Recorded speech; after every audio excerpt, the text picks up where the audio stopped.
күнәларыңыздан арылғыларыңыз келсе, иманмен бірге толық тарау оқуға тырысыңыздар.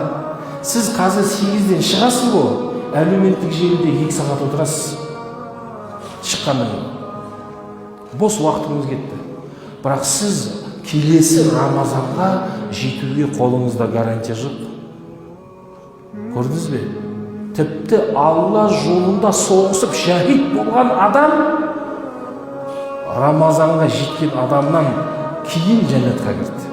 Әрбір секунды бұл айдың өте құнды, қадірлі. Соны бағалаңыздар. Алла тағала бізге үлкен ұлы мүмкіндіктерді беріп тұр. Осы айға бізге жеткізді.